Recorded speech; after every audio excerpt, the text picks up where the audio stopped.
रोहित सरदाना, मैं आपको ये चुनौती देता हूं, आप 2 दिन सवाल पूछेंगे, आप तीसरे दिन आप इस आज तो जी दिक्कत क्या है ना, नहीं, हर चीज में आप लोग गली नुक्कड़ चौराहे की तरह चुनौती देने पे आ जाते हैं। नहीं, आप चुनौती खुद जब यहाँ बैठते थे आशुतोष जी, तो आप क्या करते थे? आज आपकी तारीख आशुतोष जी, अब आप यहाँ बैठते थे तो आप क्या करते थे?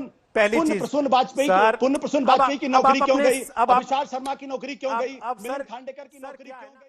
आप इस कार्यक्रम में बाकी सब छोड़ दीजिएगा, कहां जाते हैं कहां नहीं जाते, अपनी वेबसाइट पे तो क्या क्या लिखते हैं वो मैं पढ़ूंगा भी नहीं, पढ़ के सुनाऊंगा भी नहीं, क्योंकि वो आप खुद पढ़ते हैं, पढ़ाते हैं, लिखते हैं, लिखाते हैं, लोगों को पढ़ाते हैं। लेकिन इस चैनल पर बैठकर जितनी बार आप सवाल पूछते हैं, किसी ने रोका आपको कि आपने ये क्यों बोल दिया अमित शाह के बारे में, या किसी ने रोका आपको क्यों बोल दिया आपने नरेंद्र मोदी के बारे में? कभी आपके घर नरेंद्र मोदी का आदमी आया कहने के लिए कि बताइए भाई आशुतोष जी आपने ये क्यों बोल दिया था? या आपको दबाव डाला गया, इंटरनेट कानूनों का इस्तेमाल करते हुए आपको नोटिस भेज दिया कि आपने ये अपनी वेबसाइट पे क्यों छाप दिया? अब आपने बहुत संवेदनशील सवाल पूछ लिया है। नहीं सर, मैं तो पूछूंगा। मैं आपकी तारीफ करूंगा अगर आज जो चीन भारत की सीमा में घुसा है उसके लिए आप देश के प्रधानमंत्री को जिम्मेदार ठहराते हुए सवाल पूछिए।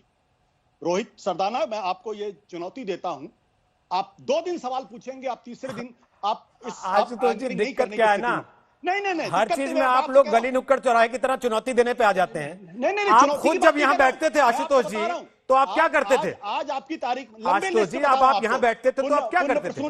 पहली चीज, प्रसून वाजपेयी की नौकरी क्यों गई? अभिषेक शर्मा की नौकरी क्यों गई? मिलिंद खांडेकर की नौकरी क्यों गई? सर क्या है आशुतोष जी, एफआईआर दर्ज कहने को तो आप ये भी कह सकते हैं कि आपकी भी इसीलिए गई क्योंकि आपने किसी सरकार से सवाल पूछ दिया था, जबकि सबको पता आप चुनाव लड़ने के लिए छोड़ के गए थे।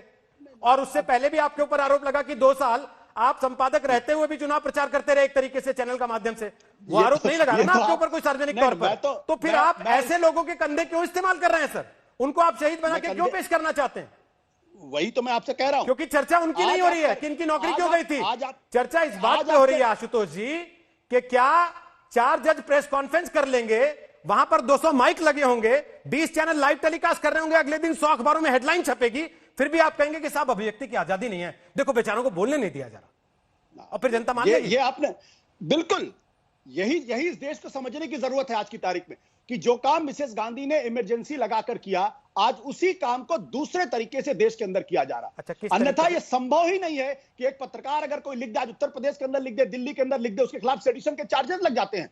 न केवल सेडिशन के चार्जेस लगते हैं बल्कि उसके उस मामले में देश का सॉलिसिटर जनरल अपीयर करता है। क्यों देश का सॉलिसिटर जनरल अपीयर करता है? क्यों बड़े-बड़े पत्रकार, बड़े-बड़े संपादक आज कर सकते हैं? और मैं आपने संजय झा का जिक्र किया है, मैं आपको बताना चाहता हूं कि संजय जोशी का नाम आप भूल गए। मैं आपका प्रशंसक रहा हूं, आप भूल गए और आज भी हूं। संजय जोशी ये बात कहना नहीं चाहता था। आप सेडिशन के चार्ज की बात कर रहे हैं, आप वो आदमी है जिसको थप्पड़ मार दिया था एक नेता ने सर, वो आदमी है आप कह रहे हैं कि उस समय आजादी थी, आज आजादी नहीं है।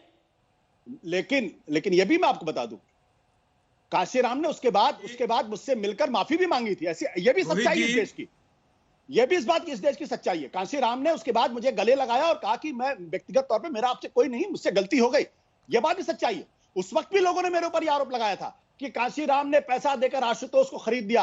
अभी इस देश के अंदर ना तो कोई ऐसा नेता पैदा हुआ है, ना कोई ऐसी सरकार पैदा हुई जो मुझे खरीद सके। अब फिर भाई आप चुनौती वाली बात पे आ गए। नहीं, क्योंकि लोग फिर आरोप लगा देंगे कि आप भाई पत्रकार होते हुए आप पार्टी से चुनाव लड़ने चले गए, तो इसका क्या मतलब रहा?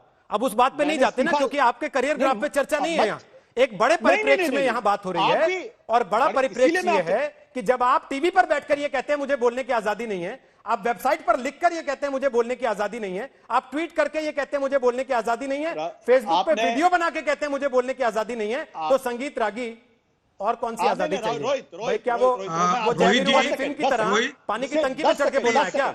10 second Rohit, 10 second Rohit, 10 second. Ashutosh ji, ये मेरा आपका पर्सनल डिबेट नहीं है ना सर। संगीत रागी बोल लें, कुछ पर्सपेक्टिव वो भी देंगे, फिर वापस आपके पास आऊंगा। पक्का रहा रोहित जी? संगीत रागी रोहित जी, पूरा देश जानता है कि एक चैनल ऐसा है जो शाम 6 बजे से लेकर के सुबह शाम रात के 10 बजे तक लगातार नरेंद्र मोदी को गाली ही देता है। मैं ऐसे 10 ऐसे वेबसाइट और पोर्टल को जानता हूं जो प्रतिदिन सरकार से लाखों सवाल करते हैं। आज के दिन में सरकार से सवाल पूछने पर प्रतिबंध लगाया ही नहीं जा सकता है।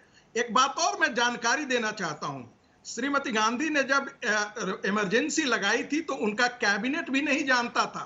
वो सीधे वो अपने अपने डिसीजन लेकर के ऑल इंडिया रेडियो पर डिक्लेयर की थी और उनके कैबिनेट के मंत्री नहीं जानते थे।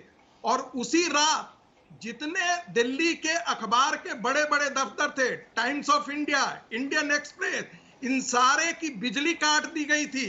2 दिनों तक अखबार छापने से रोक दिया गया था। बाद में जब इंडियन एक्सप्रेस ने जब छापा तो वो खाली पेज था, ब्लैंक पेज था। क्या वो स्थिति आज है क्या आशुतोष जी? और मैं गवाह हूं, क्योंकि मैं बता रखा हूं, मैं सुधांशु त्रिवेदी से बड़ा हूं। आज मुझे पता लगा, मैं 1966 का पैदाइशी, मैं उस समय जानता हूं, अपने स्कूल में और अपने पिता को देखा था भागते हुए, अपने शिक्षकों को देखा था भागते हुए, गांव में लोगों को खदेड़ करके उनको अरेस्ट करके नसबंदी किया जाता था। ये भी मुझे याद है। वीरान हो जाया करते थे। एक समय कहा जाता था कि चाइना में स्कूल के अंदर माओ की फोटो हुआ करते थे और बच्चों में यह दहशत हुआ करता था कि कॉमरेड माओ जानता है कि कौन लाल सलाम है, कौन लाल सलाम नहीं है। वो स्थिति, वो दहशत देश की जनता में थी।